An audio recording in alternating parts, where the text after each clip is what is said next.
There are numerous free online resources available to study electrical theory. These resources include online courses, YouTube channels, and downloadable PDF documents. Firstly, edX offers courses such as Fundamentals of Electricity and Electronics I, Fundamentals of Electricity and Electronics Roman II, and Electrical Engineering Fundamentals. Secondly, Coursera provides courses like Electrical Engineering, Basic Circuit Analysis, and Introduction to Electrical Engineering. Thirdly, MIT OpenCourseWare offers circuits in electronics and electricity and magnetism. Fourthly, Khan Academy provides electrical engineering and physics, which covers some electrical theory. Several YouTube channels also offer valuable content. These include ElectroBoom, The Engineering Mindset, Practical Engineering, and Learn Engineering. Numerous PDF documents and online resources are available. For instance, the Electrical Engineering Tutorial by Joyita Chatterjee, the Basic Electrical Theory PDF by Ben Evans, and the Electrical Theory Cheat Sheet by All About Circuits are excellent resources. You could also check with local community colleges or universities for free or low-cost classes. It is also worth contacting local electrical contractors or trade unions to inquire about training and resources. You could also attend industry events or meetups where electrical theory may be discussed. Lastly, network with professionals in the field and seek mentorship opportunities. Electrical theory is fundamental to understanding how electrical circuits and systems work. It encompasses a range of concepts, including voltage, current, resistance, power, and electromagnetism. Voltage, measured in volts, is the electrical potential difference between 2 points in a circuit. It is the driving force that causes current to flow. Current, measured in amps, is the rate of flow of electric charge through a circuit. Resistance, measured in ohms, opposes the flow of current. Power, measured in watts, is the rate at which electrical energy is transferred or consumed. These four quantities are related by Ohm's law, which states that voltage equals current times resistance, expressed as volts equals amps times ohms. Power is also related to voltage and current by the equation power equals voltage times current, or watts equals volts times amps. There are two main types of electrical circuits: series circuits and parallel circuits. In a series circuit, components are connected end to end, so there is only one path for current to flow. The total resistance in a series circuit is the sum of the individual resistances. The current is the same through all components in a series circuit, and the voltage is divided among the components. In a parallel circuit, components are connected side by side, so there are multiple paths for current to flow. The reciprocal of the total resistance in a parallel circuit is equal to the sum of the reciprocals of the individual resistances. The voltage is the same across all components in a parallel circuit, and the current is divided among the components.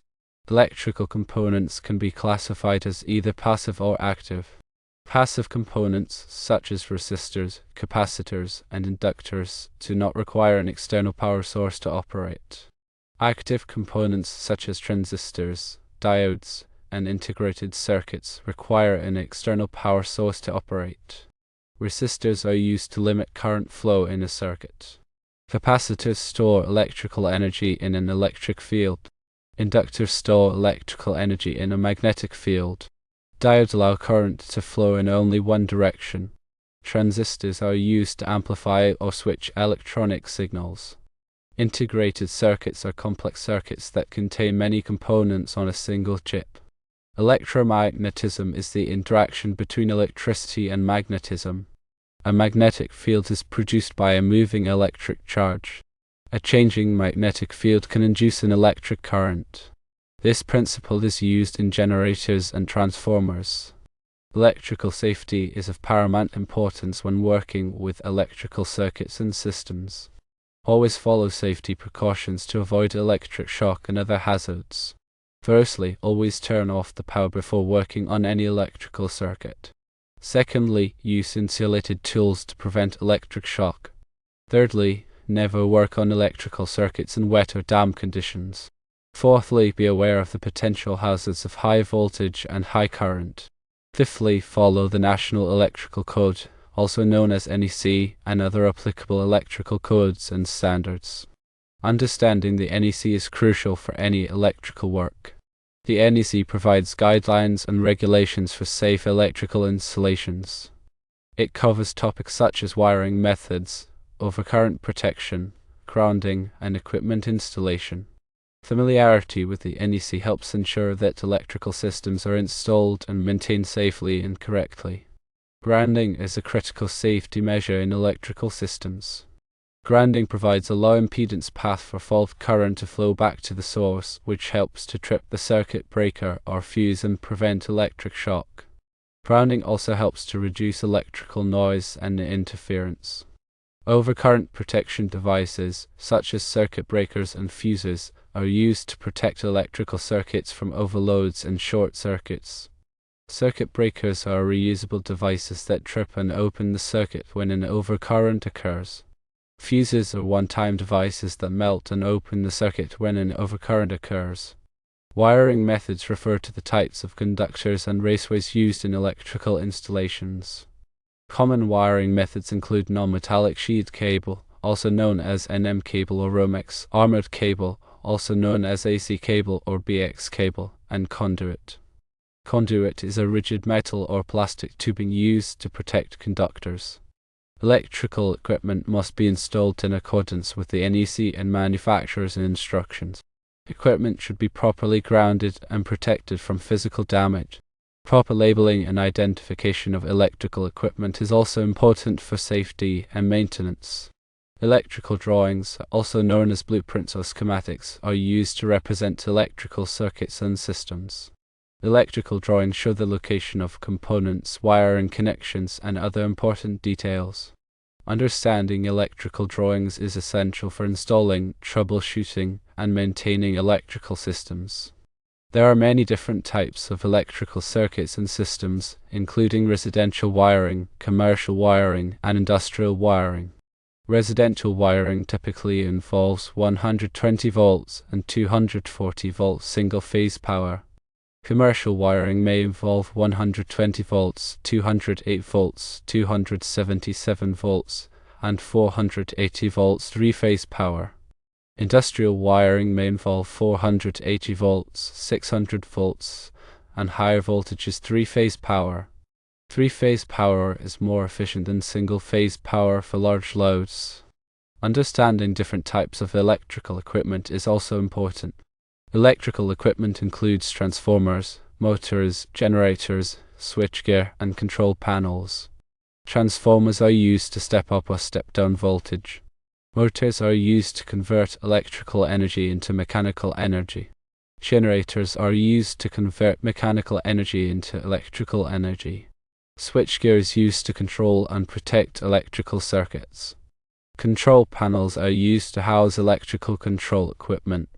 Electrical troubleshooting involves identifying and repairing problems in electrical circuits and systems. Troubleshooting requires a systematic approach and a good understanding of electrical theory. Common troubleshooting tools include multimeters, clamp meters, and circuit tracers. A multimeter is used to measure voltage, current, and resistance. A clamp meter is used to measure current without breaking the circuit. A circuit tracer is used to identify the path of a conductor. When troubleshooting, always follow safety precautions and use appropriate personal protective equipment. Start by visually inspecting the circuit for any obvious problems such as loose connections, damaged wires, or burnt components.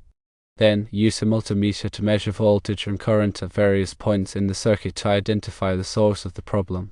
If necessary, use the circuit tracer to identify the path of a conductor.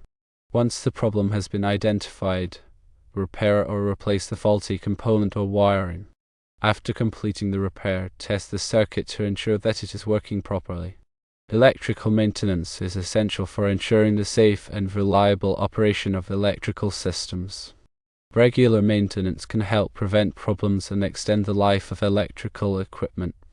Common maintenance tasks include inspecting electrical equipment for damage, tightening connections, cleaning equipment, and testing circuits. Keep accurate records of all maintenance activities. There are many different types of electrical careers, including electrician, electrical engineer, electrical technician, and electrical inspector. Electricians install and maintain electrical systems. Electrical engineers design electrical systems. Electrical technicians troubleshoot and repair electrical equipment. Electrical inspectors inspect electrical installations to ensure that they comply with codes and standards. To become an electrician, you typically need to complete an apprenticeship program. Apprenticeship programs typically last 4 to 5 years and involve both classroom instruction and on-the-job training. To become an electrical engineer, you typically need to earn a bachelor's degree in electrical engineering. Electrical engineering programs typically cover topics such as circuit theory, electromagnetism, and power systems. To become an electrical technician, you typically need to earn an associate's degree in electrical technology. Electrical technology programs typically cover topics such as electrical circuits, electronics, and troubleshooting. To become an electrical inspector, you typically need to have experience in the electrical industry and pass an examination. Electrical codes and standards are constantly evolving, so it is important to stay up to date on the latest changes. This can be done by attending continuing education courses, reading industry publications, and participating in professional organizations. Continuous learning is essential for staying competitive in the electrical industry. Learning electrical theory involves understanding fundamental concepts and applying them to practical situations. Utilize available resources like online courses, YouTube channels, and PDF documents. Remember, safety is always the priority.